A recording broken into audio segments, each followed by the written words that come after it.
Have you ever really stopped to think about where your phone comes from or your coffee?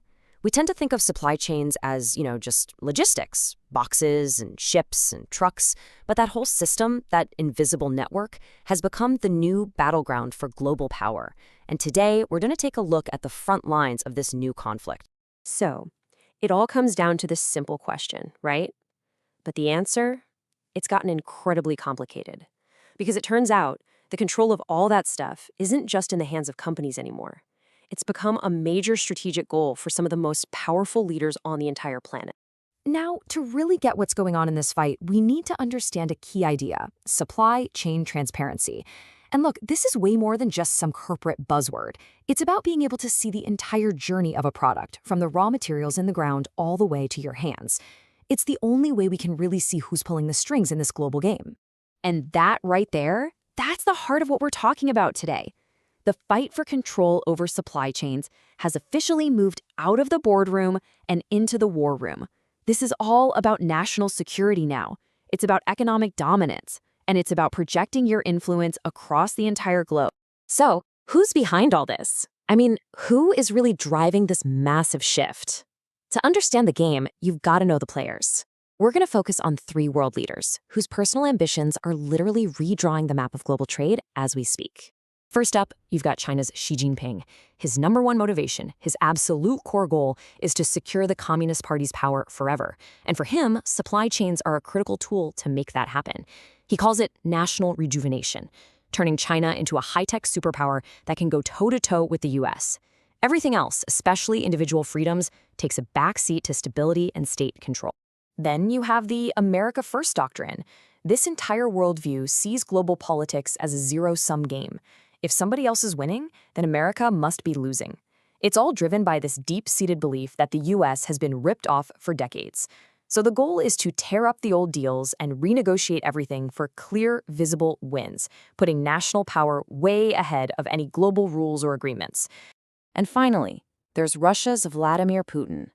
His entire mission seems to be about reversing what he views as the ultimate humiliation, the collapse of the Soviet Union. He's dead set on restoring Russia as a great power that is both feared and respected. To do that, he maintains absolute control at home and uses Russia's strategic assets, like its vast energy reserves, as a weapon, completely ignoring international law whenever it gets in his way. This chart really just lays it all out, doesn't it? You can see the competing worldviews crystal clear. Xi is playing the long game for total party control and China's supremacy. The America First idea is all about immediate, tangible wins. And Putin? He's laser-focused on restoring a lost empire and cementing his own power. When you have such fundamentally different goals like these, well, a collision is pretty much inevitable. And guess what? That collision is happening right now. The arena is the global supply chain system that powers all of our economies. Let's dig into how these three very different ambitions are clashing head-on. I mean, you can't get much clearer than this. The central conflict really is between the U.S. and China. China's goal is to make the entire world reliant on its factories, its technology, its products. And America's goal, to do the exact opposite, to break that dependence. These two strategies are on a direct, unavoidable collision course.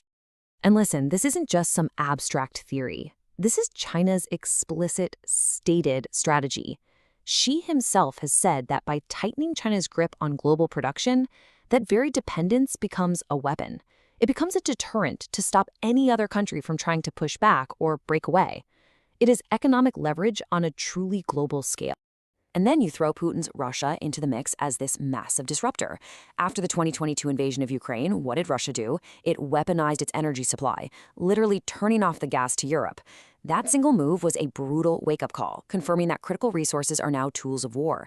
It forced the U.S. and its allies to completely redesign their energy supply chains, basically overnight.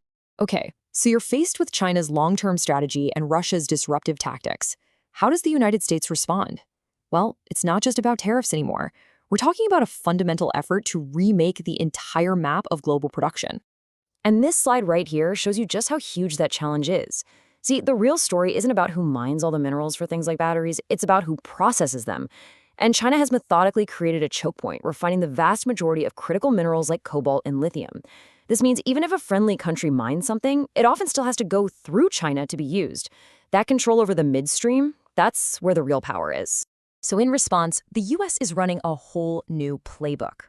The strategy is essentially to build a parallel system. You boost production at home, you create secure supply chains with your allies, you compete for resources everywhere, and, this is the big one, you invest heavily in that midstream processing capacity to finally break China's choke point. And a huge part of that playbook is this new idea called friendshoring. It's a really simple concept, actually. You stop looking for the absolute cheapest supplier no matter where they are in the world.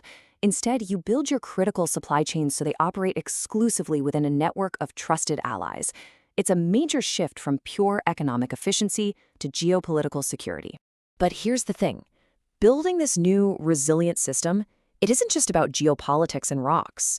As the U.S. tries to bring more and more production back home, it shines a massive spotlight on a critical vulnerability in its own backyard: the human cost for the people who actually make our supply chains run. Take a look at this number, 70%. That's the estimated percentage of farm workers in the United States who are immigrants.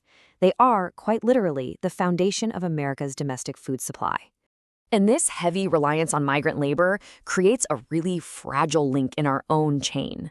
That workforce is incredibly vulnerable, facing documented risks of everything from wage theft to child labor. So this isn't just some abstract moral issue. It is a serious structural weakness inside the very supply chains the U.S. is trying to protect from foreign threats. And you don't have to take my word for it. This quote from the organization BSR puts it bluntly. The very people who power American agriculture often lack the most fundamental rights and protections that are guaranteed to almost every other worker in the country. That systemic problem becomes a huge human rights challenge when we start talking about reshoring production. So, how do you manage these risks? Well, more and more, the responsibility is falling directly on companies themselves. They're having to build these really complex social compliance systems.